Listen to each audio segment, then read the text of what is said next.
নমস্কার বন্ধুরা, আশা করি তোমরা খুব ভালো আছো। আমরাও ভালো আছি। আর এই দেখো, সকালবেলা বাইরের থেকে ভিডিওটা শুরু করলাম। আর এই উঠোন ঝাড় দিচ্ছি দেখো। আর রানী ওইদিকে বাসন কোসন বের করছে, ওইগুলো মাজা ঘষা হবে। আজকে উঠতে উঠতে অনেকটা বেলা হয়ে গেছে। আর পুচকুসোনাও এখনও উঠেনি, ঘুমাচ্ছে। আর আমি দেখো উঠোনটা ঝাড় দিয়ে নিচ্ছি। অনেকটা বড় তো উঠোন, ওই জন্য ঝাড় দিয়ে দিতে অনেকটা সময় লেগে যায়। আর প্রত্যেক দিন দোকান দিচ্ছি তো, ওই জন্য সেই উঠতে উঠতে অনেকটা দেরি হয়ে যাচ্ছে। আর বসে বসে কাজ সারাদিন, তো একটা দোকানের কাজ তো অনেক কাজ থাকে, ভীষণ কষ্ট হয়। আজকে জামা কাপড়ও কাচবো, কিছু জামা কাপড় কাচা আছে, সেইগুলো সব বার করবো।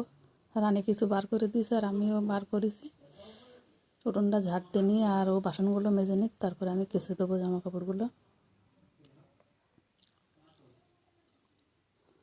পুরো এক সাইডটা আমাদের পাকা করা উঠোন, আর এক সাইডটা হচ্ছে মাটির। আর দেখো বিট গাজর বসিয়ে দিয়েছে, এদিকে পেঁয়াজকালি ভাজা হচ্ছে, আর দোকানের মাংস চলে এসেছে। সব আস্তে আস্তে সব কুটা ভাজা শুরু হয়ে গেছে।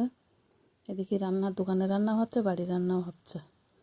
আর উনুনে তরকারি বসিয়ে দিয়েছি, আলুর তরকারি। আর দেখো ডাল হয়ে গেছে, ডাল ভাত হয়ে গেছে। আর এই দেখো দোকানে চলে এসেছি, সিঙ্গাড়া ভাজা হচ্ছে। আর এই যে চিকেন চপ ভাজা হয়, ওইদিকে পেঁয়াজি আছে। আর এইদিকে দেখো সিঙ্গাড়া নামিয়ে দিয়ে আবার ওই চিকেন চপ ভাজা শুরু হয়ে গেছে।